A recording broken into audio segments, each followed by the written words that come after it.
Vamos a saludar ahora a la colega Francisca Palacios, con quien vamos a comentar cómo está la pandemia, el coronavirus en el mundo y otros temas también que tienen que ver con esta crisis sanitaria. Francisca, ¿cómo estás? Muy buenas tardes. Hola Pancho, súper bien. ¿Y tú cómo estás? Muy bien también, y atentos a cifras que van cambiando día a día. Sabemos que todas las jornadas suben los casos exponencial y preocupantemente en el mundo, casos de contagios nuevos de COVID, nuevas cepas también y personas que fallecen. ¿Cuál es el panorama mundial a esta hora?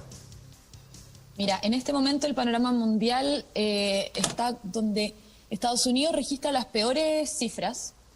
Tienen ya 26 millones de contagiados, 264.000 fallecidos y una situación súper compleja, sobre todo después del cambio de gabinete que tuvieron con las elecciones presidenciales. Joe Biden ahora está un poco tomando las riendas del asunto, haciéndose cargo, y señaló que va a empezar conversaciones con los ciudadanos comunes para ver cómo atacar y enfrentar el tema de la pandemia. Pero se ve que están recién en una fase inicial, en una situación súper compleja. Y esto se mezcla, disculpa, se mezcla con lo político también, evidentemente con críticas de los demócratas a la gestión de la pandemia de Donald Trump, ¿cierto? Y aquellos efectos para el nuevo gobierno, gobierno se están viendo ahora. Ya, es decir, reciben los efectos de una política sanitaria muy mal implementada, donde el propio Donald Trump en varias ocasiones le bajó el perfil al virus, Francisca. Sí, ese es el tema, y lo mismo ocurre en Brasil, donde el mandatario también le ha bajado el perfil al tema del virus. Bolsonaro, Bolsonaro no ha tomado las medidas suficientes, y esto se refleja en las cifras, donde ya tienen 9 millones de contagiados, 230 fallecidos, en una situación súper compleja, donde también el Ministerio de Salud solicitó hacer un préstamo de un crédito al Ministerio de Economía, porque realmente ya la situación no da abasto para los gastos de la pandemia. Sí, mira, estamos viendo imágenes de Brasil, de la zona del Amazonas, creo, donde incluso la gente tiene que hacer fila para oxígeno. Ya en Brasil la situación está bastante dramática y también coincide justamente con un líder populista, Jair Bolsonaro, que no toma en cuenta el autocuidado, el distanciamiento, la mascarilla, y ahí marca el punto de coincidencia con la gestión comunicacional que tuvo Donald Trump y que tanto se le critica a Estados Unidos y a Brasil, que sus propios mandatarios no le tomaron importancia al tema y ahora están recibiendo las consecuencias. Brasil, un país con harta pobreza, con una economía pujante, y Estados Unidos, la principal potencia del mundo, una nación rica y sufriendo los estragos de la pandemia. Llama la atención. Llama mucho la atención cómo se va mezclando el tema político-social con la salud, y esto mismo ocurre también en México, que ya vendría teniendo como el tercer lugar de los peores en el ranking, porque a pesar de que no tienen tantos contagiados en relación a los países que te mencionaba anteriormente, tienen 1 millón de contagiados, pero van ya en 165.000 fallecidos, y esto es muchísimo para la población que tiene. Y además, los servicios de salud están muy saturados. Un 82% de saturación tienen ya en los servicios de salud asistenciales de urgencia. Es súper dramática la situación. Lo mismo pasa en India, donde se mezcla el tema de la pobreza con los problemas de salud. Tienen igual cifras súper preocupantes, muchos muertos diarios. Sí. Lo mismo ocurre en Reino Unido. Claro, quizás por el tema de la economía de los países de Europa, del primer mundo, probablemente ellos tienen muchas más herramientas, no probablemente es así, tienen más herramientas para combatir la pandemia, para realizar medidas de confinamiento. Estoy hablando de Francia, de Alemania, el Reino Unido, países que se han visto muy golpeados por el COVID-19, pero evidentemente que tienen una billetera fiscal mucho más amplia que otros países. India afectada por el exceso de población, lo mismo que China, pero hay que marcar la diferencia. No es lo mismo combatir el COVID en un país de Asia subdesarrollado, de África, que en una nación del primer mundo. Pero más allá de aquello, la la pandemia no hace diferencias, lamentablemente. Eso es, pero lo bueno es que ya se empieza a ver una luz de esperanza en el camino con el tema de las vacunas.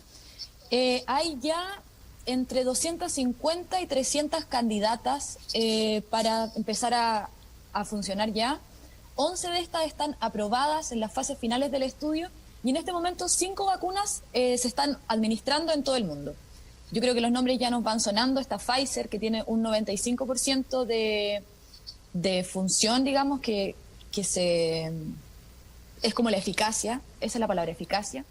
La vacuna Moderna con un 94% de eficacia, la vacuna rusa que se llama Sputnik, que tiene un 91% de eficacia, la vacuna china Coronavac con un 71% y AstraZeneca con un 60% de eficacia. Y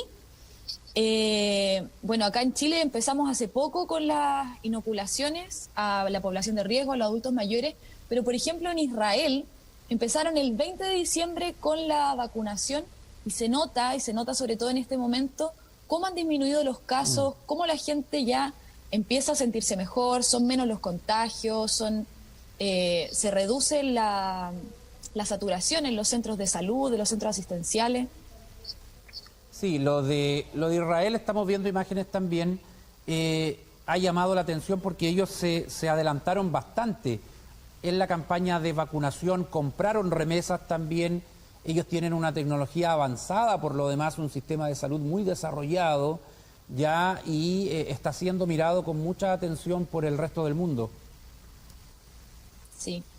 Es realmente admirable y nos da esperanza, sobre todo acá en Chile, donde el proceso de vacunación ha sido rápido, ha sido súper bueno, la gente está participando de estas campañas de vacunación, así que además las mismas vacunas que tienen en Israel, disculpa, son las que estamos utilizando acá en nuestro país, así que eso nos da harta esperanza. La invitación, por supuesto, es que la gente se vacune, sí, que participe de estas campañas. Así es, la vacuna que tú nombraste la Sinovac, es la que se está utilizando aquí en Chile y hasta el momento ha tenido un buen resultado. La polémica con Israel la marca porque al parecer no están incluidos los territorios palestinos y ahí sabemos que hay un tema histórico, religioso, político que no vamos a tocar ahora, pero es muy escabroso y eso va por otra cuerda, pero en términos de su eficacia en la vacunación, así es. Bueno, las cifras van cambiando día a día y lamentablemente van en ascenso, Francisca, para ir redondeando. Sí, las cifras van en ascenso. Bueno, hasta el momento tenemos, como te mencionaba, entre 240 y 300 vacunas que están todavía en proceso de trabajo para aplicarse. Los países que todavía siguen manteniéndose muy mal tienen ni siquiera curiosamente, sino que evidentemente un tema político y un tema social atrás, como es el caso de Brasil, el caso de India, el caso de Estados Unidos y África, por ejemplo.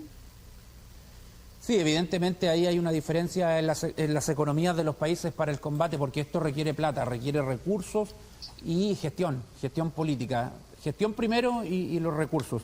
Francisca, muchas gracias por este informe. Vamos a estar conversando contigo durante la semana y es muy bueno en un mundo globalizado ver lo que está sucediendo afuera de nuestras fronteras. Y en una de esas también podemos conversar en la semana netamente de lo que son las vacunas, cómo van los respectivos países. Sabemos que Chile está llevando la delantera en Sudamérica y eso es muy bueno. Muchas gracias, Francisca.